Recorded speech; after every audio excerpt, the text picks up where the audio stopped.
옛다 5만 원. 이걸로 우리 예지 생일상에 올릴 한우 갈비찜이랑 조기구이 미역국 좀 넉넉하게 준비해라.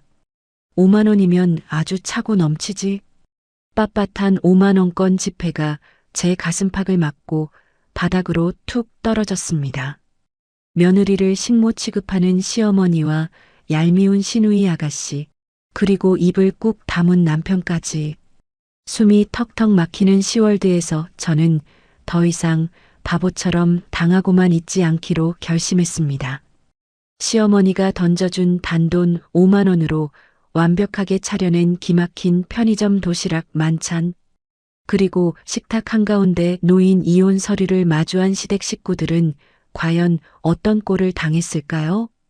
시원하고 통쾌한 이야기. 지금 바로 시작합니다. 결혼이라는 환상이 산산조각 나는 데는 그리 오랜 시간이 걸리지 않았습니다. 연애 시절 제게 한없이 다정하고 배려심 넘치던 남편의 모습은 온데간데 없었죠. 대신 그 자리에는 자기 식구들만 끔찍하게 챙기는 맹목적인 효자 아들이 서 있었습니다. 올해로 32살, 직장 생활 6년 차인 저는 나름대로 야무지게 제 몫을 다하며 살아왔다고 자부했습니다.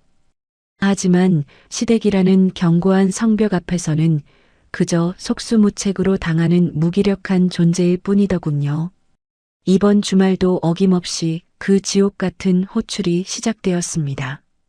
토요일 아침 모처럼 늦잠을 자고 싶었던 제 바람은 날카로운 휴대전화 벨소리에 무참히 깨져버렸어요. 발신자는 당연히 시어머니였습니다. 여보, 전화 좀 받아봐. 어머니 또 전화하시는 것 같은데. 이불을 뒤집어 쓰고 모른 척하려 했지만 남편은 제 옆구리를 쿡쿡 찌르며 재촉했습니다. 네가 받아. 나는 어제 야근해서 너무 피곤하단 말이야. 엄마가 너 찾는 걸 텐데 어서 받아봐. 얄미운 남편의 등짝을 힘껏 후려치고 싶었지만 저는 억지로 몸을 일으켜 전화를 받았습니다. 네, 어머니. 며느리. 아직도 자고 있었던 게냐? 해가 중천인데 젊은 애들이 그렇게 게을러서 어쩌려고 그래. 어서 일어나서 본가로 넘어오너라. 오늘 김치 담글 거니까 앞치마 꼭 챙겨오고. 네. 어머니, 저번 주에도 다녀왔잖아요. 그리고 김치는 저번 달에 다 담그지 않으셨어요? 그새 다 먹고 없지. 내 시누이가 겉절이를 얼마나 좋아하는데. 입맛 없다고 밥을 통 못 먹어서 내가 어제 알배기 배추 좀 사다 놨다. 잔말 말고 빨리 와. 툭. 일방적인 통보와 함께 전화가 끊어졌습니다. 저는 허탈한 표정으로 멍하니 휴대전화 화면만 바라보았죠. 뭐래? 엄마가 오라고 하셔? 남편은 그제야 이불 밖으로 고개를 쏙 내밀며 태평하게 물었습니다. 당신은 어머니가 나 주말마다 부르시는 거 어떻게 생각해? 어떻게 주말마다 김치를 담그고 청소를 시키셔? 나도 평일 내내 일하고 주말엔 좀 쉬어야 할 거 아니야. 제가 언성을 높이자 남편은 오히려 미간을 찌푸렸습니다. 아, 가족끼리 왜 그래? 엄마가 너 예뻐해서 부르시는 거잖아. 그리고 우리 밥 얻어먹으러 가는 건데 그 정도 일도 못해? 당신 진짜 너무 이기적인 거 아니야? 뭐? 이기적? 야, 너야말로 양심이 있으면 그런 소리 못하지. 당신 집에 가면 어머니가 나한테만 일 다 시키고 당신이랑 아가씨는 소파에 누워서 텔레비전만 보잖아. 그게 무슨 가족이야? 나 밥통이고 식모야? 말을 왜 그렇게 섭섭하게 해? 엄마가 연세가 있으시니까 우리가 좀 도와드리는 거지. 그리고 예지는 아직 어리잖아. 당신이 며느리니까 그 정도는 알아서 눈치껏 맞춰줄 수 있는 거 아니야? 우유부단하고 자기 합리화에 빠진 남편의 대답에 저는 더 이상 할 말을 잃었습니다. 말이 통하지 않는 벽을 보고 소리치는 기분이었어요. 결국 저는 터덜터덜 짐을 챙겨 시댁으로 향할 수밖에 없었습니다. 현관문을 열고 들어가자마자 거실 한가운데에는 소금에 절여진 배추가 산처럼 쌓여 있었습니다. 시어머니는 주방에서 고춧가루를 섞으며 저를 힐끗 흘겨보셨습니다. 이제 오냐? 군뱅이도 너보다는 빠르겠다. 빨리 손 씻고 와서 버무려라. 네, 어머니. 저는 대충 대답을 얼버무리고 주방으로 들어갔습니다. 고무장갑을 끼고 쭈그려 앉아 산더미 같은 배추를 버무리기 시작했죠. 허리가 끊어질 듯 아팠지만 누구 하나 거들어주는 사람은 없었습니다. 그때 방문이 열리며 26살인 시누이 예지가 하품을 하며 걸어 나왔습니다. 새언니 왔네. 나 배고픈데 밥은 언제 다 돼? 시누이는 부스스한 머리를 극적이더니 제가 버무리고 있는 김치통 앞을 기웃거렸습니다. 아우, 매운 냄새. 새언니, 나 김치 다 담그면 수육도 해줄 거지? 나 어제 술 많이 마셔서 해장도 해야 하는데. 콩나물국도 좀 끓여주라. 얄밉게 쫑알대는 아가씨의 입을 고춧가루 묻은 장갑으로 막아버리고 싶은 충동이 일었습니다. 아가씨, 저 지금 김치 버무리느라 손이 부족한데요. 수육이랑 국은 아가씨가 직접 하시면 안 될까요? 제가 꾹 참고 한마디 하자 시어머니의 불호령이 즉각 떨어졌습니다. 얘가 지금 무슨 소리를 하는 게야. 우리 예지 손에 물 한 방울 안 묻히고 귀하게 키운 딸이다. 네가 며느리로 들어왔으면 당연히 네가 해야지. 어디서 감히 시누이한테 일을 시키려고 들어. 엄마 말이 맞아. 새언니 진짜 웃긴다. 오빠, 새언니가 나한테 밥 차리래. 아가씨는 쪼르르 거실로 달려가 소파에 누워 휴대전화 게임을 하던 남편에게 고자질을 했습니다. 남편은 힐끗 주방 쪽을 보더니 귀찮다는 듯 손을 휘저었습니다. 여보, 그냥 당신이 대충 차려줘. 예지 요리할 줄도 모르잖아. 엄마 화나게 하지 말고 빨리 좀 해. 가슴속에서 뜨거운 덩어리가 울컥 치밀어 올랐습니다. 이 집구석에서 저는 그저 일하는 기계, 그 이상도 이하도 아니었습니다. 매운 고춧가루 때문인지 아니면 억울함 때문인지 눈시울이 붉어졌습니다. 허리를 펴고 일어서서 당장이라도 앞치마를 집어 던지고 싶었죠. 하지만 저는 애써 끓어오르는 화를 짓눌렀습니다. 알겠어요. 다 해드릴게요. 기어들어가는 목소리로 대답하며 저는 다시 배추를 집어들었습니다. 거실에서는 남편과 아가씨가 텔레비전 예능 프로그램을 보며 깔깔거리는 웃음소리가 들려왔습니다.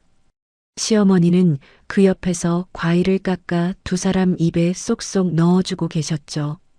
그 단란한 가족의 풍경 속에 며느리인 제 자리는 어디에도 없었습니다. 32살 제 인생이 어쩌다 이런 진흙탕 속으로 빠져버린 걸까요? 답답한 한숨만이 좁은 주방을 가득 채우고 있었습니다. 산더미 같던 배추 무덤을 다 치우고 수육에 콩나물국까지 끓여 바치고 나서야 제게도 숨 돌릴 틈이 주어졌습니다. 온몸에서 파 냄새와 마늘 냄새가 진동을 했죠. 허리를 쾅쾅 두드리며 가방을 챙겨 막 시댁 현관을 나서려던 참이었습니다. 예, 며느리. 잠깐 이리 좀 와서 앉아봐라. 소파에 기대어 이쑤시개로 이를 쑤시던 시어머니가 저를 불러 세우셨어요. 네, 어머니. 무슨 일로 그러세요? 저는 다시 거실로 돌아가 시어머니 앞에 무릎을 꿇고 앉았습니다. 그 순간 시어머니가 주머니에서 빳빳한 지폐 한 장을 꺼내더니 제 가슴팍을 향해 툭 던지셨습니다. 팔랑거리며 제 무릎 위로 떨어진 것은 노란색 5만원권 한 장이었죠. 다음 주말이 우리 예지 생일인 거 알지? 이번 생일상은 너희 신혼집에서 네가 직접 차리거라. 저는 제 귀를 의심했습니다. 네? 저희 집에서요? 그래. 네가 시집오고 처음 맞는 우리 딸 생일인데 당연히 새언니가 솜씨 발휘 한번 해야지. 가족들 다 불러 모아서 오붓하게 저녁 한 끼 먹자꾸나. 당황한 저는 더듬거리며 반문했습니다. 어머니, 그래도 저희 집에서 하기에는 좀 그런데. 제가 평일에는 퇴근이 늦어서 장보고 준비할 시간이 없어요. 제 말이 끝나기가 무섭게 시어머니의 미간이 무섭게 찌푸려졌습니다. 핑계 대지 마라.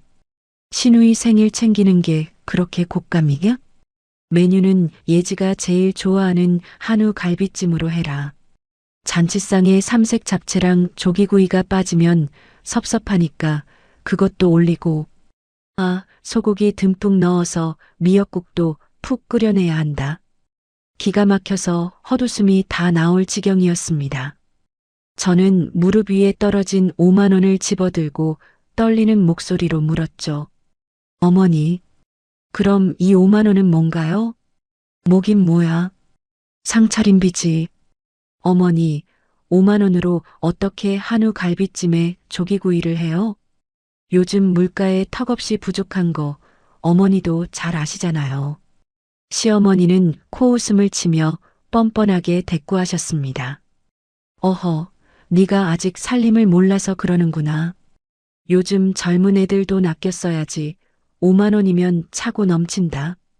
재래시장 가서 발품 팔면 다 살 수 있는 걸 가지고 어딜 시어머니한테 꼬박꼬박 말대꾸야. 옆에서 듣고 있던 아가씨가 짝짝 박수를 치며 거들었습니다. 우와, 새언니가 해주는 갈비찜. 나 진짜 기대해도 되지? 언니, 나 생일 케이크는 생크림 말고 무조건 초코로 부탁해. 과일도 딸기랑 멜론으로 준비해주면 더 좋고. 철없는 아가씨의 목소리가 귓가를 날카롭게 찔렀습니다. 저는 지푸라기라도 잡는 심정으로 뒤에 서 있던 남편을 쳐다보았습니다. 여보, 당신이 말 좀 해봐. 5만 원으로 어떻게 저 메뉴를 다 해? 남편은 곤란한 표정을 짓더니 제 어깨를 슬쩍 쥐며 말했습니다. 우리 하나밖에 없는 동생 생일인데 당신이 좀 신경 써줘. 뭐? 신경을 쓰고 싶어도 5만 원으로는 무리라니까.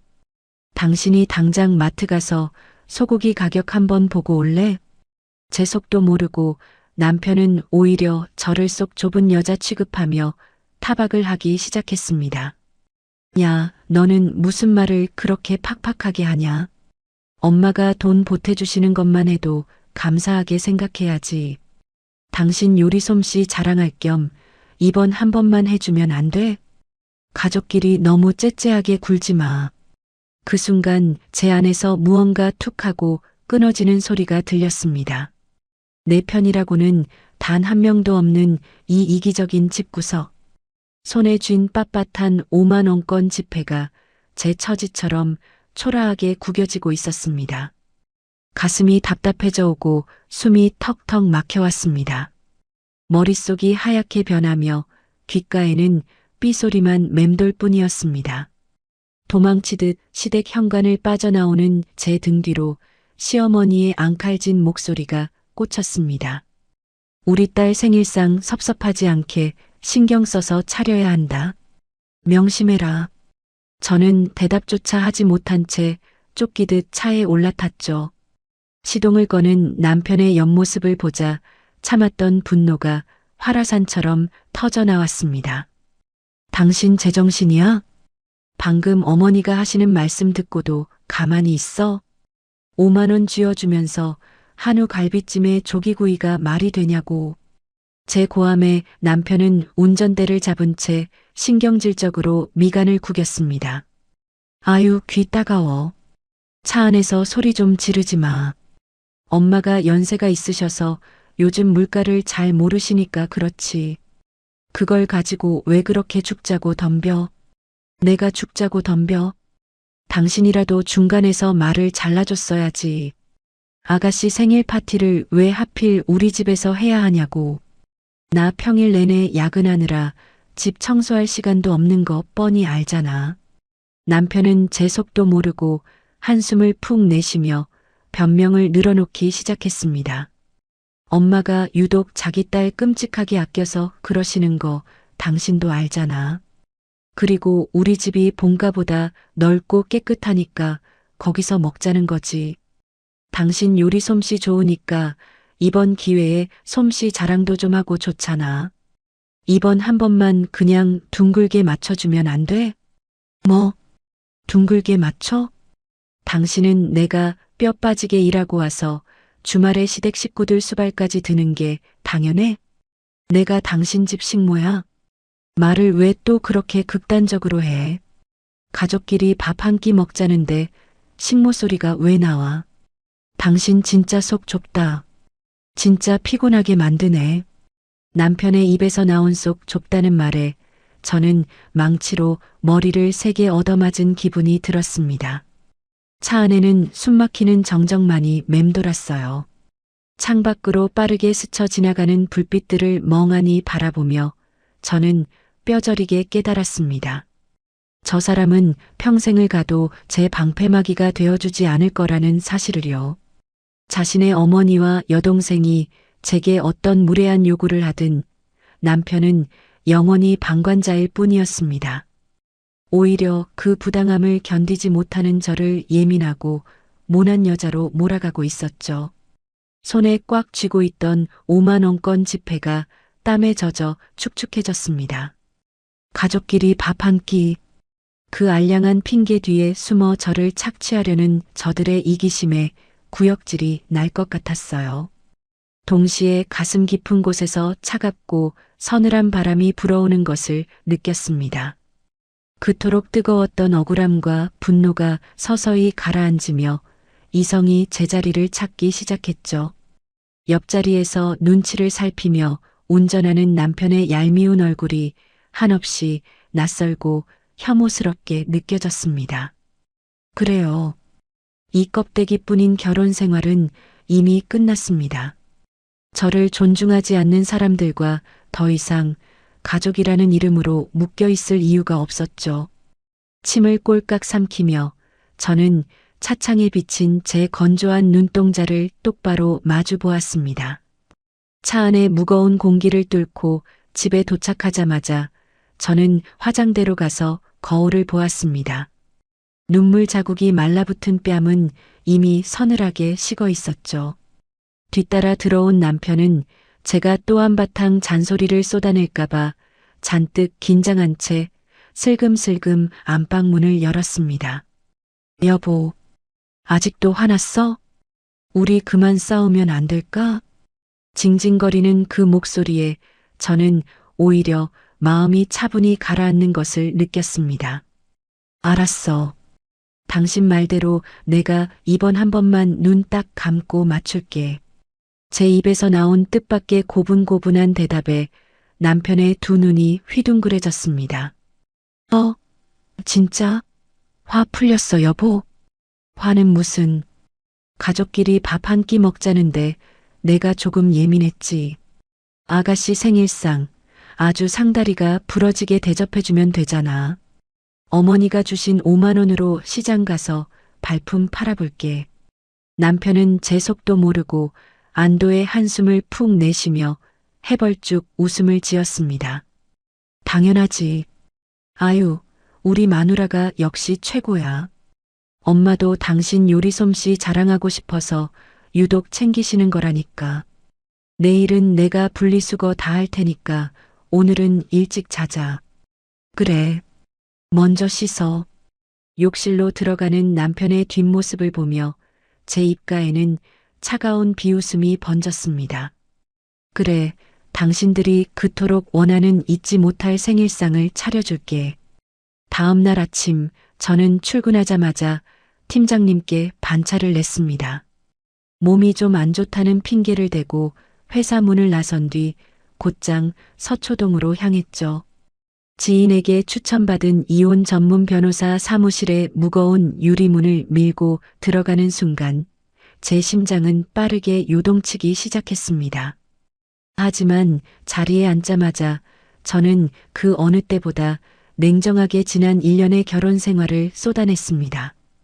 변호사님, 제가 1년 동안 시댁에서 겪은 일들입니다. 명절도 아닌데 주말마다 불려가서 김장을 하고 제사를 지냈어요. 여기는 제 시어머니와 남편의 폭언이 담긴 녹음 파일들입니다. 그리고 툭하면 저를 불러내어 노동을 강요한 시어머니의 문자 메시지 내역도 전부 날짜별로 정리해 두었어요. 저는 떨림 없는 손길로 두툼한 파일 철과 이동식 저장 장치를 테이블 위에 올려놓았습니다. 상담실에 설치된 스피커를 통해 끔찍했던 그간의 기억들이 재생되기 시작했죠. 너는 친정에서 뭘 배운 게냐? 시댁에 왔으면 엉덩이 붙일 생각 말고 싹싹하게 일이나 해. 우리 딸 손에 물 한 방울 묻히면 네가 책임질래? 도끼를 품은 시어머니의 목소리에 이어 남편의 뻔뻔한 음성도 변호사 사무실을 채웠습니다. 아, 엄마가 좀 시키면 그냥 토달지 말고 해. 너는 며느리가 돼서 왜 그렇게 매사에 불만이 많아? 당신 진짜 속 좁아 터져가지고 사람을 피곤하게 만드네. 녹음 파일을 묵묵히 듣고 있던 변호사님이 안경을 고쳤으며 혀를 차셨습니다. 이건 명백한 부당 대우네요. 증거가 아주 구체적이고 명확합니다. 이 정도면 혼인 파탄의 사유가 시댁의 괴롭힘과 배우자의 방관에 있음이 확실히 입증됩니다. 위자료 청구는 물론이고 재산 분할에서도 은채 씨가 충분히 유리한 위치를 점할 수 있겠어요. 감사합니다. 최대한 빠르고 깔끔하게 이 지옥에서 벗어나고 싶어요. 변호사님과 상세한 조율을 마친 뒤 저는 곧바로 근처에 있는 주거래 은행으로 걸음을 옮겼습니다. 남편과 공동 명의로 받아둔 전세 자금 대출의 서류를 꼼꼼히 확인하고 명의를 철저하게 분리하는 작업이 필요했거든요. 결혼 전 제가 모아두었던 비상금과 적금 통장들도 혹시 모를 상황에 대비해 안전한 곳으로 옮겨두었습니다. 고객님, 요청하신 계좌 분리 및 이체 한도 변경 모두 정상적으로 처리되셨습니다. 네, 수고하셨습니다. 은행 문을 나서며 저는 가방 속에 고이 모셔둔 서류 봉투를 가슴에 꽉 품었습니다. 그 안에는 변호사와 함께 작성한 저의 붉은 도장이 선명하게 찍힌 이혼 조정 신청서가 들어 있었죠. 이 종이 몇 장이 제게 쥐어준 해방감이 얼마나 달콤했는지 모릅니다. 집으로 돌아오니 남편은 제가 순종적인 며느리로 돌아왔다고 단단히 착각하며 여유를 부리고 있었습니다. 퇴근 후 소파에 벌러덩 누워 텔레비전을 보던 남편이 제 눈치를 살피며 은근슬쩍 말을 건넸습니다. 자기야, 이번 주말에 우리 예지 생일 케이크는 내가 퇴근길에 사올까? 엄마가 아까 전화와서 과일은 꼭 멜론으로 준비하라고 하시던데. 저는 무표정한 얼굴로 속옷을 개키며 무심하게 대답했습니다. 아니야. 아가씨가 초코 케이크 먹고 싶다고 했잖아. 그건 내가 알아서 싹 다 준비할 테니까 당신은 거실 청소나 마저 해. 오, 역시 우리 마누라 준비성 하나는 끝내준다니까. 엄마한테 당신이 완벽하게 세팅한다고 미리 말해둘게. 해맑게 웃으며 휴대전화를 집어드는 남편의 뒤통수를 보며 저는 속으로 날 선 칼날을 세웠습니다.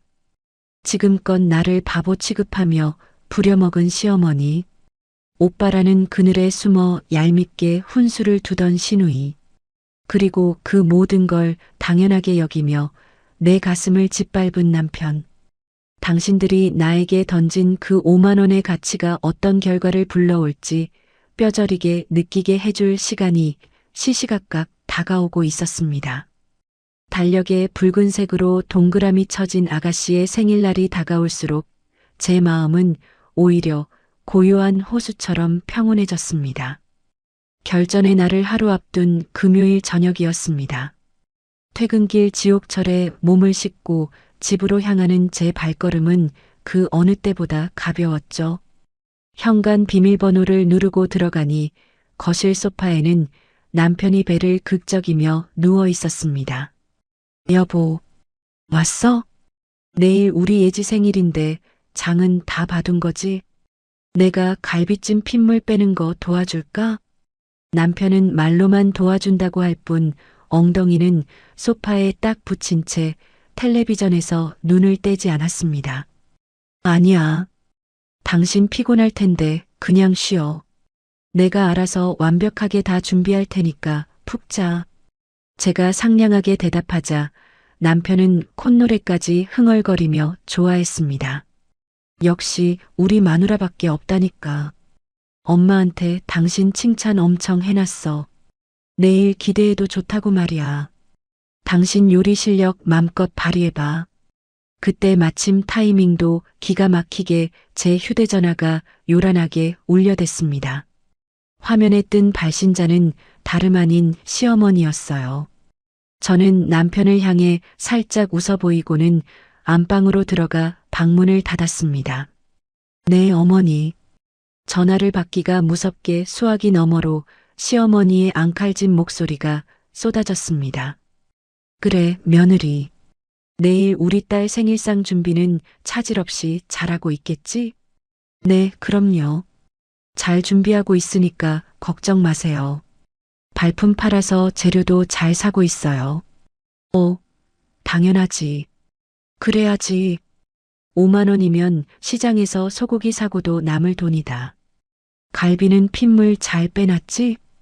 우리 딸이 고기 냄새에 얼마나 예민한지 너도 잘 알지? 질긴 고기는 질색을 하니까 아주 푹 고아야 한다. 그리고 삼색 잡채는 시금치랑 당근채 썰어서 보기 좋게 올리고 마치 대기업 회장님이 비서에게 지시를 내리듯 시어머니의 요구사항은 끝이 없었습니다. 조기구이도 타지 않게 노릇노릇하게 잘 구워내야 한다. 참, 미역국에 소고기 듬뿍 넣는 거 잊지 않았지? 우리 예지가 매콤한 것도 먹고 싶다니까 고추장 주물럭도 좀 맵칼하게 버무려놔라. 어차피 불판에 굽는 거 일도 아니잖니. 상다리가 부러지게 차려야 우리 딸 기가 팍팍 살지 않겠어. 예전 같았으면 억울해서 눈물부터 났을 텐데 이제는 헛웃음만 나왔습니다. 어머니, 5만 원으로 한우 갈비찜에 조기구이, 고추장 주물럭까지 하라니 정말 기적의 셈법이십니다. 저는 마음속으로 차갑게 비웃으며 한껏 부드러운 목소리를 꾸며냈습니다. 어머니 걱정 마세요. 제가 내일 아주 기가 막히게 차려놓을게요. 아가씨 평생 잊지 못할 생일상이 될 거예요. 기대하고 오세요.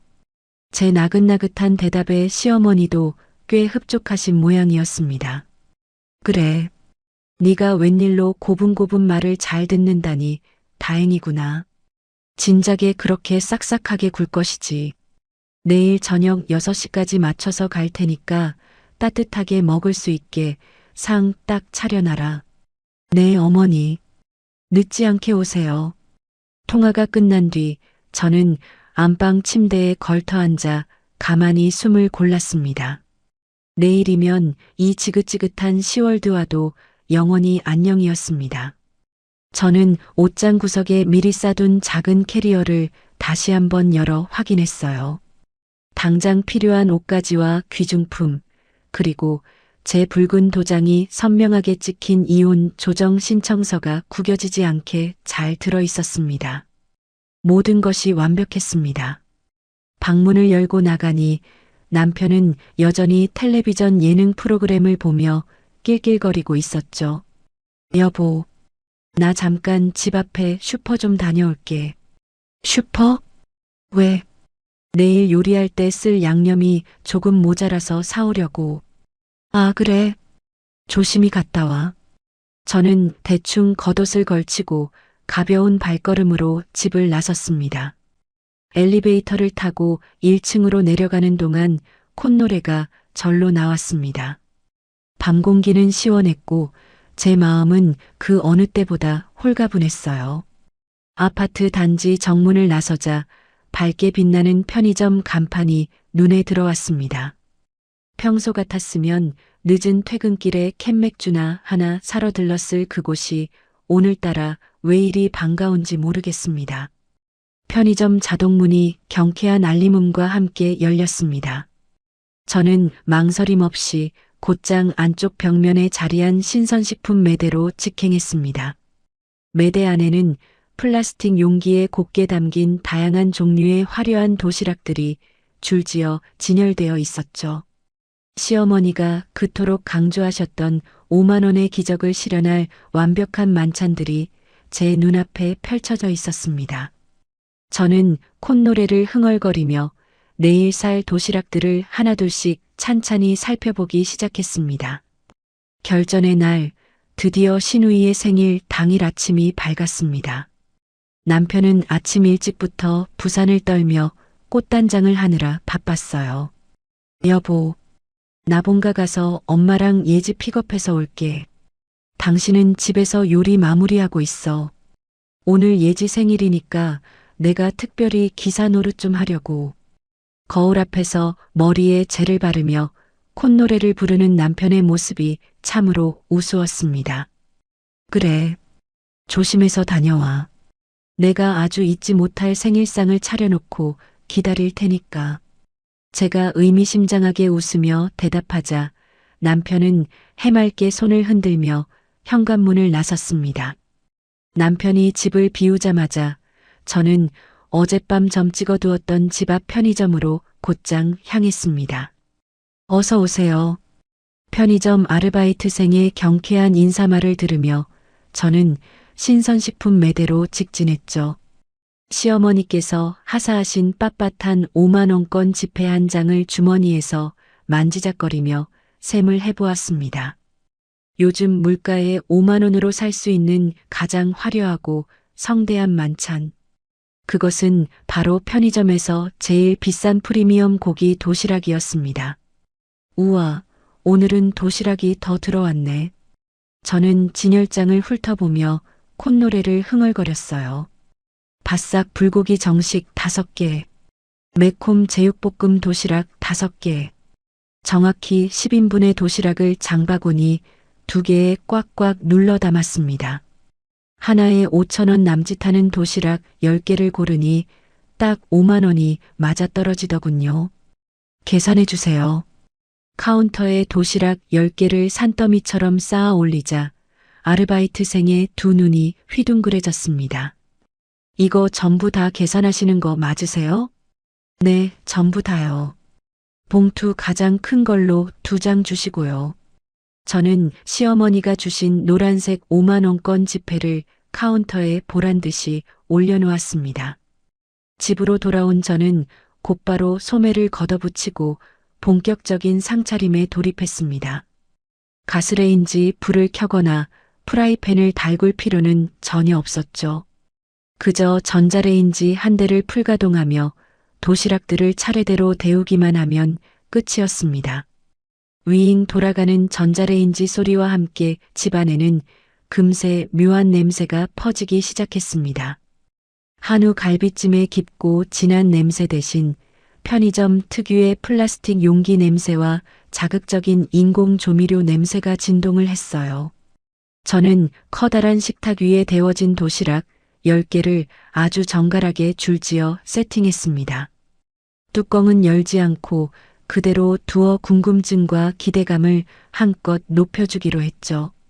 그 옆에는 미리 정성스럽게 적어둔 작은 메모지 한 장을 올려두었습니다. 어머니가 주신 5만 원으로 정성껏 차린 시누이 생일상입니다. 맛있게 드세요. 식탁의 정중앙 가장 눈에 띄는 자리에는 이 모든 축제의 하이라이트를 장식할 물건을 놓았습니다. 바로 제 붉은 도장이 선명하게 찍힌 이혼 조정 신청서와 변호사의 명함이었죠. 혹시라도 밥 먹다 서류에 흠집이 날까봐 투명한 파일철에 아주 곱게 끼워두는 세심함도 잊지 않았습니다. 모든 세팅이 끝난 식탁을 가만히 내려다보니 저절로 헛웃음이 터져 나왔습니다. 참 화려하기도 하네. 5만 원으로 이보다 더 완벽하고 가성비 넘치는 생일상을 차릴 수 있는 며느리가 대한민국에 또 있을까요? 저는 옷장 구석에 숨겨두었던 작은 캐리어를 끌고 나와 현관 앞에 섰습니다. 집을 나서는 순간 한치의 망설임이나 미련도 남지 않았어요.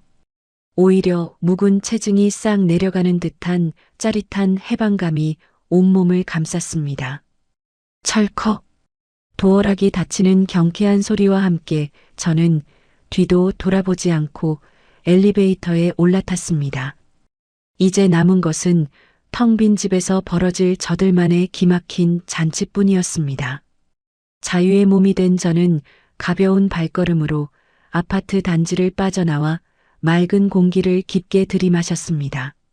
아파트를 빠져나온 저는 근처 시외버스 터미널에 있는 조용한 카페로 자리를 옮겼습니다.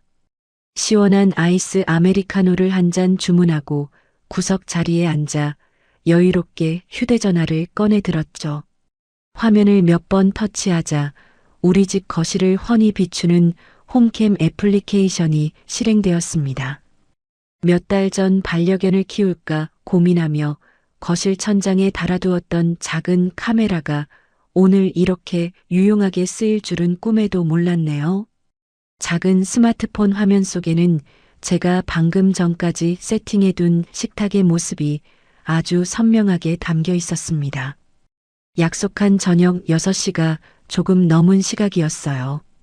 현관 도어락에 비밀번호가 눌리는 경쾌한 소리가 스마트폰 스피커를 통해 고스란히 전해져 왔습니다. 드디어 오늘의 주인공들이 무대 위로 등장할 시간이 된 겁니다. 화면 속 현관문이 열리고 가장 먼저 머리에 힘을 잔뜩 준 남편이 모습을 드러냈습니다. 그 뒤를 이어 한껏 차려입은 시어머니와 오늘의 주인공인 시누이 예지 아가씨가 콧노래를 부르며 거실로 들어섰죠. 여보, 우리 왔어. 남편이 신발을 벗으며 제 이름을 불렀지만 당연히 집안은 쥐죽은 듯 고요했습니다. 화면 속 시어머니는 거실 한가운데를 떡하니 가로지르며 불만 가득한 목소리로 타박을 시작하셨어요. 아유, 며느리는 시어머니가 왔는데 코빼기도 안 보이고 어디서 뭘 하는 게야. 주방에서 요리하느라 바쁜가 보지. 남편이 거들자 뒤따라 들어오던 아가씨가 코를 킁킁거리며 미간을 팍 찌푸렸습니다. 오빠, 근데 집에서 무슨 냄새가 이래? 새언니가 오늘 갈비찜 한다고 하지 않았어? 고기 냄새는 하나도 안 나고 무슨 편의점 냄새 같은 게 나는데? 그러게, 환기를 안 시켰나? 세 사람은 고개를 갸웃거리며 거실을 지나 주방 식탁 쪽으로 발걸음을 옮겼습니다. 저는 카페 의자에 등을 깊숙이 기대고 화면을 확대하며 그들의 표정 변화를 숨죽여 지켜보았죠. 식탁 앞에 도착한 세 사람의 걸음이 일제히 우뚝 멈춰 섰습니다. 정갈하게 세팅된 편의점 도시락 10개를 마주한 그들의 뒷모습에서 당혹감이 고스란히 전해졌어요. 가장 먼저 침묵을 깬 것은 시어머니의 앙칼진 비명이었습니다. 아니, 이게 대체 다 뭐다냐? 잔치상 차려놓으라니까 웬 플라스틱 쓰레기들이 식탁을 꽉 채우고 있어. 시어머니의 고함 소리에 놀란 아가씨가 식탁 위를 이리저리 살피며 발을 굴렀습니다. 엄마, 이거 다 편의점 도시락이잖아. 바싹 불고기 정식? 제육볶음 도시락? 새언니 지금 미친 거 아니야. 내 생일날 이게 무슨 망신이냐고. 화면 너머로 펄쩍펄쩍 뛰는 아가씨의 모습을 보니 10년 묵은 체증이 다 내려가는 기분이었습니다. 우유부단한 남편은 상황 파악이 안 되는지 허둥지둥 집안을 뛰어다니며 저를 찾기 시작했죠. 여보, 어디 있어? 이게 다 무슨 장난이야.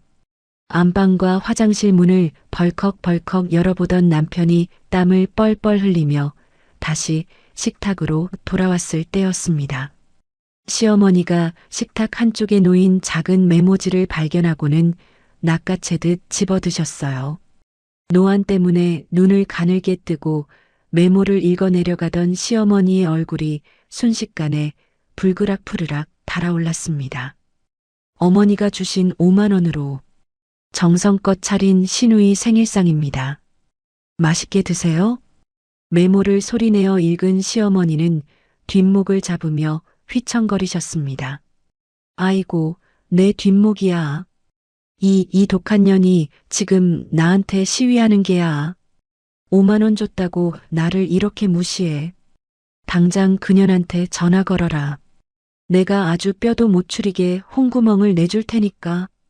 길길이 날뛰는 시어머니 옆에서 남편이 덜덜 떨리는 손으로 바지 주머니에서 휴대전화를 꺼내 드는 모습이 보였습니다. 하지만 남편의 시선은 휴대전화 화면이 아니라 식탁 한가운데에 놓인 투명한 파일철에 꽂혀 있었죠. 엄마. 이 서류는 또 뭐야?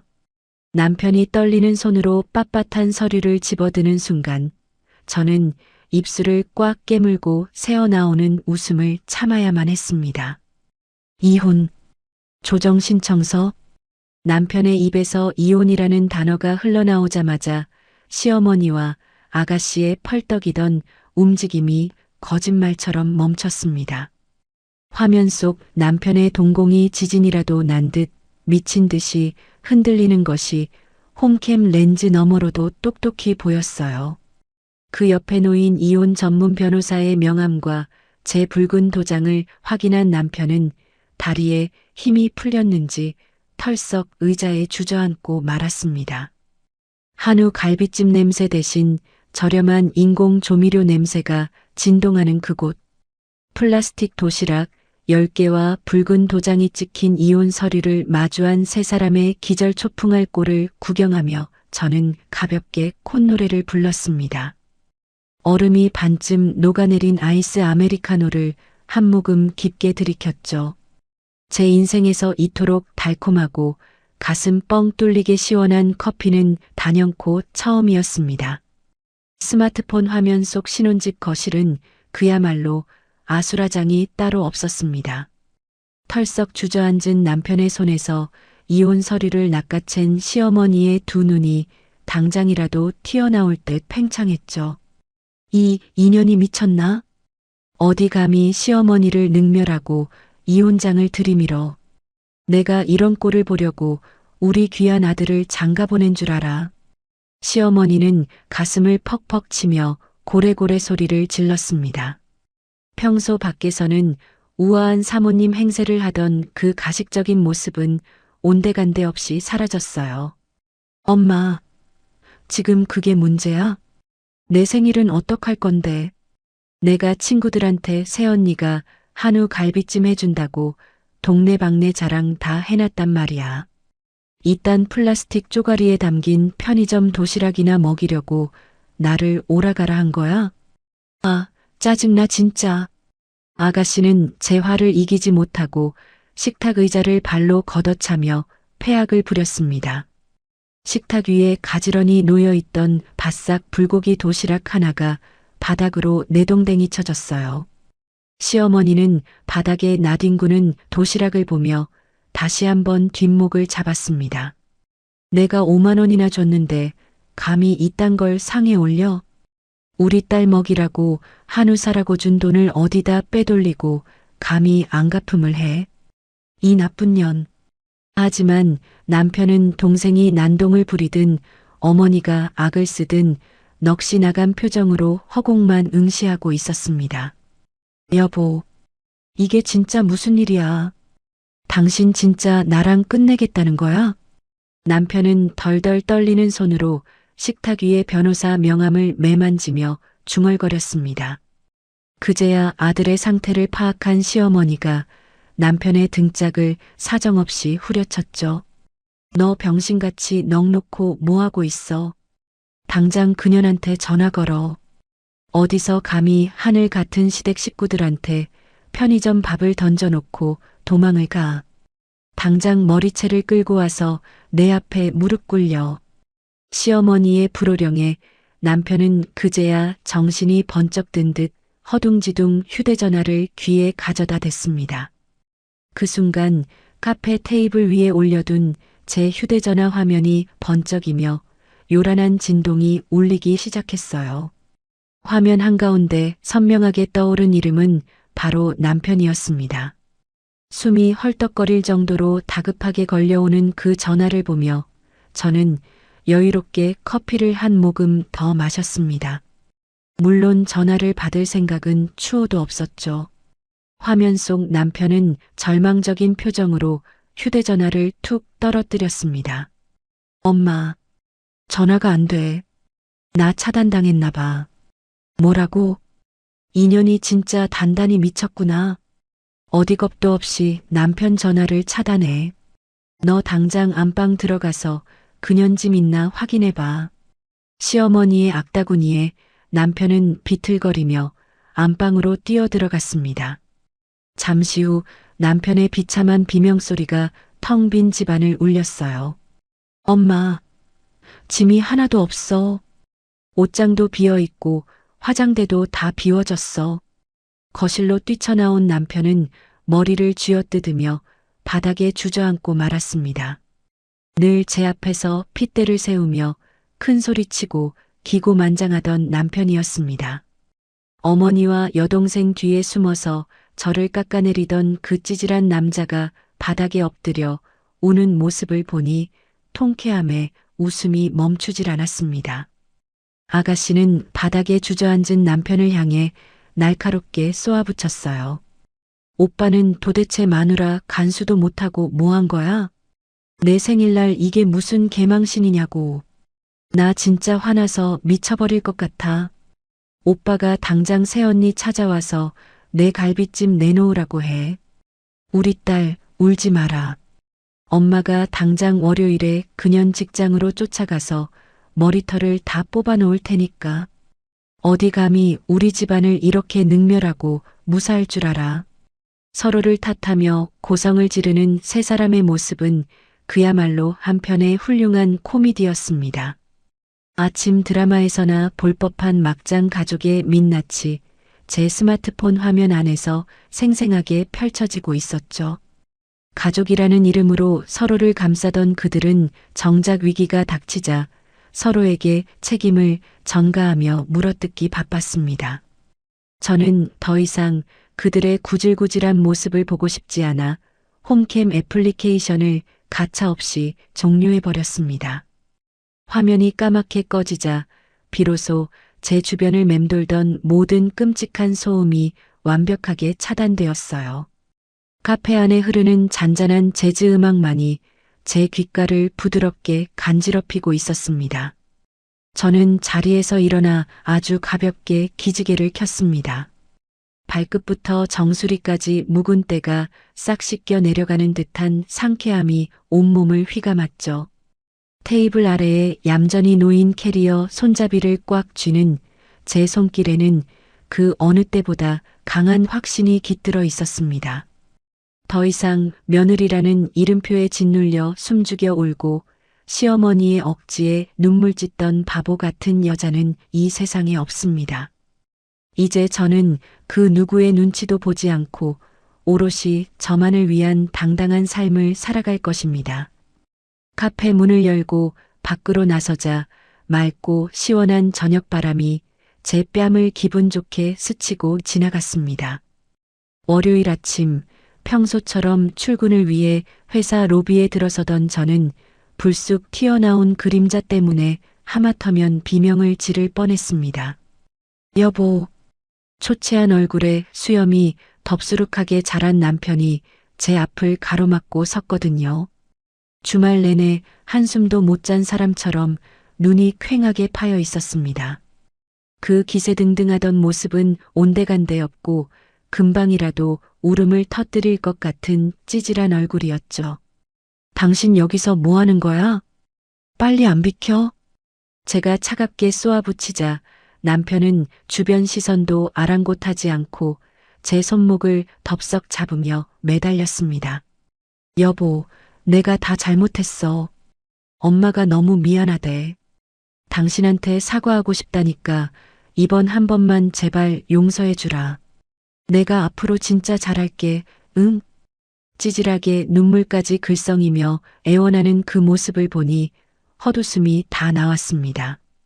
가족끼리 둥글게 맞추라며 저를 예민한 여자로 몰아세우던 남편이 이제 와서 바닥에 납작 엎드리는 꼴이라니요. 이거나 회사에서 소란 피우다 경찰에 끌려가고 싶지 않으면 당장 돌아가. 이제 와서 착한 남편 코스프레 해봤자 소용없어. 할 말 있으면 내 변호사 통해서 해. 저는 남편의 손을 매몰차게 뿌리치고는 뒤도 돌아보지 않고 엘리베이터에 올랐습니다. 그 후로도 남편은 며칠 동안 제 임시 거처와 회사 앞을 서성이며 질척거렸지만 제 결심은 바위처럼 단단했어요. 결국 우리는 법원 조정실에서 마주 앉게 되었습니다. 남편 옆에는 여전히 기가 살아서 씩씩거리는 시어머니도 함께 나와 있었죠. 제 얼굴을 보자마자 시어머니는 법원 복도가 떠나가라 고래고래 소리를 지르셨습니다. 아이고, 이 독한 년. 겨우 그깟 일로 이혼 서류를 들이밀어? 내가 5만 원 준 게 그렇게 억울해서 이 사단을 내냐고. 시어머니는 저를 향해 삿대질을 하며 악을 쓰셨습니다. 우리 아들 앞길 망치려고 작정을 했지?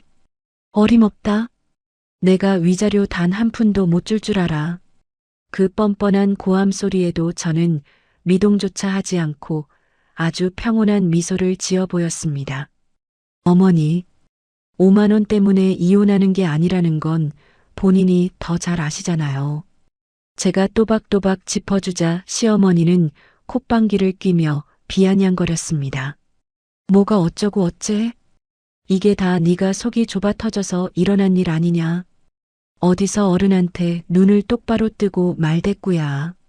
저는 말싸움을 길게 이어가는 대신 제 변호사님이 준비해 온 두툼한 서류 봉투를 테이블 위에 조용히 올려놓았습니다. 지난 1년 동안 어머니가 제게 퍼부으신 폭언들, 그리고 주말마다 강제 노역을 시키신 증거들이 다 여기 있습니다.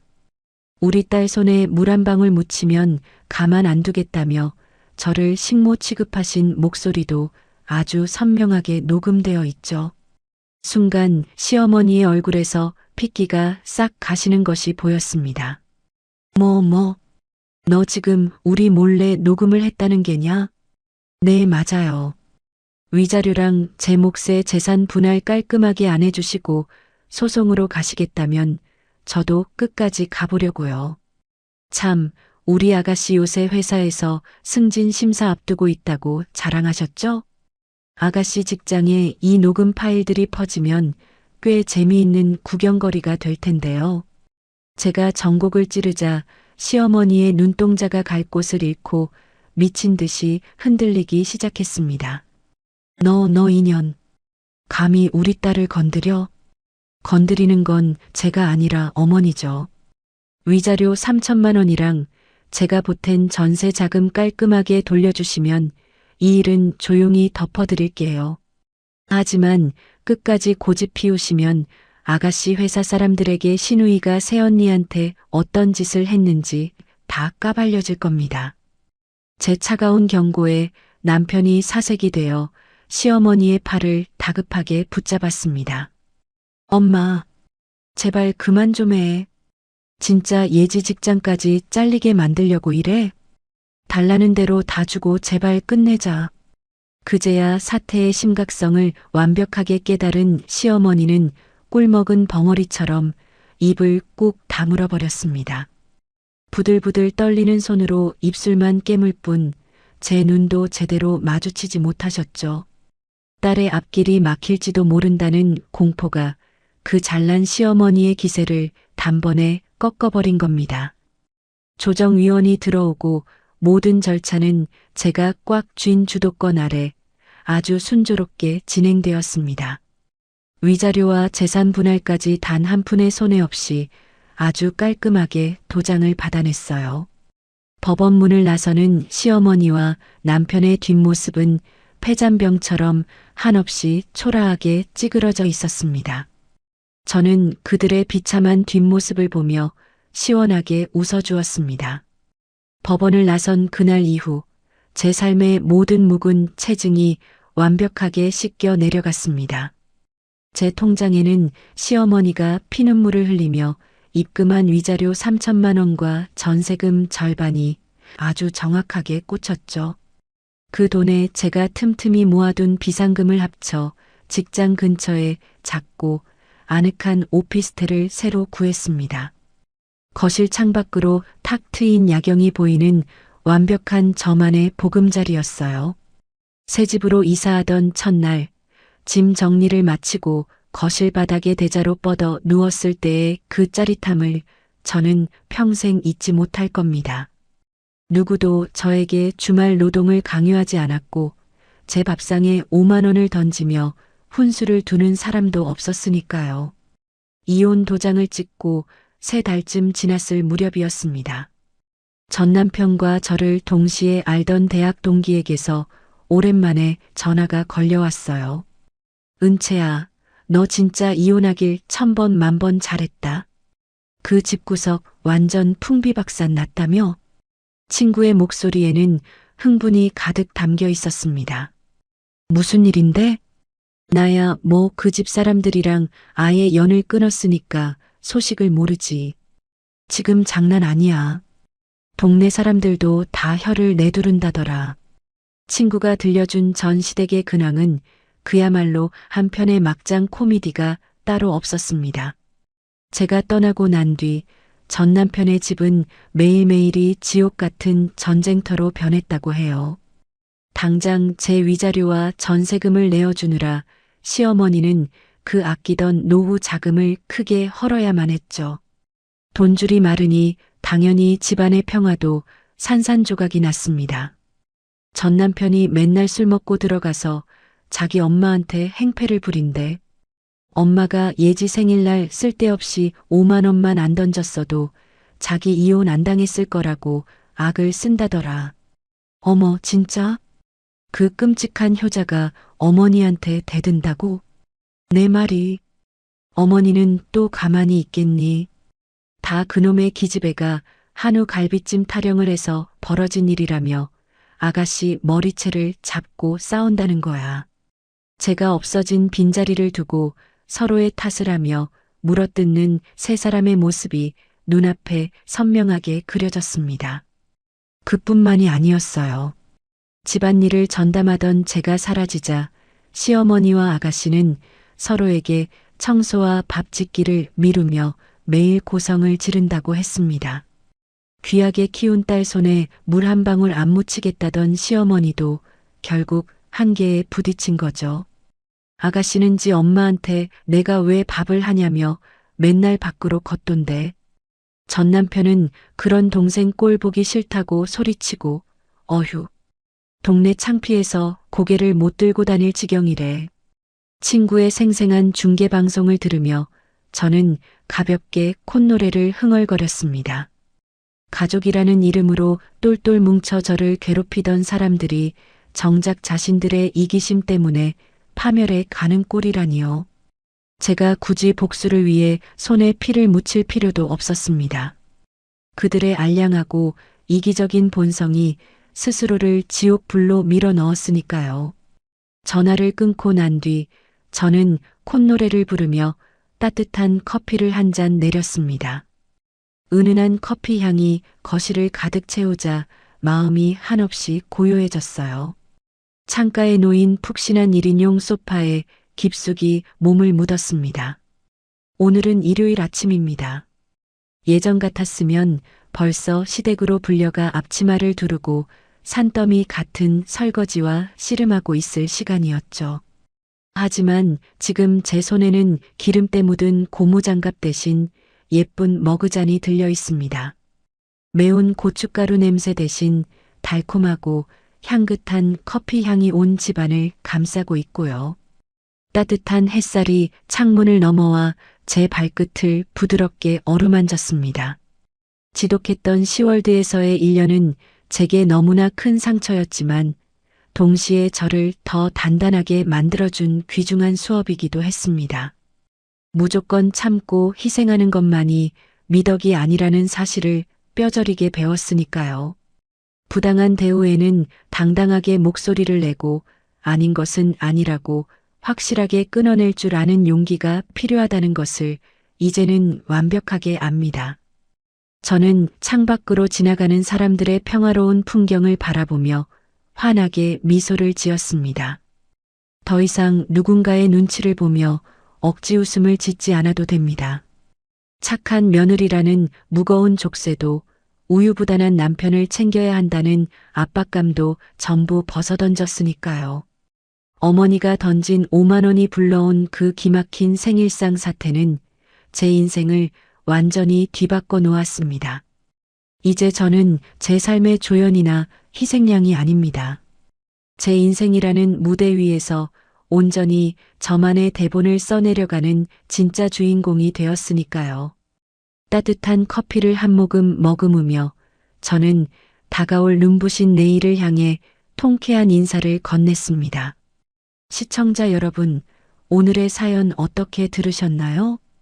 단돈 5만 원으로 며느리를 부려 먹으려던 시댁 식구들이 아주 톡톡히 대가를 치렀지요. 바보처럼 참고만 살지 않고 당당하게 자신의 인생을 찾아 떠난 사연자분께 뜨거운 박수를 보내고 싶습니다. 때로는 무조건 참는 것보다 과감하게 끊어내는 용기가 필요할 때도 있는 법이니까요. 우리 구독자님들도 누군가의 아내, 누군가의 며느리라는 무거운 짐을 잠시 내려놓으셨으면 좋겠습니다. 그리고 오늘 하루만큼은 온전히 나 자신을 위해 활짝 웃는 행복한 시간을 보내시길 진심으로 응원할게요. 사이다처럼 가슴 뻥 뚫리는 오늘의 이야기가 여러분의 답답했던 속을 아주 시원하게 풀어드렸기를 바랍니다. 구독과 좋아요, 따뜻한 댓글은 영상 제작에 아주 큰 힘이 됩니다. 다음에도 꽉 막힌 속을 뻥 뚫어줄 기가 막히고 통쾌한 사연으로 다시 찾아뵙겠습니다. 늘 건강하시고 웃음 가득한 하루 보내세요.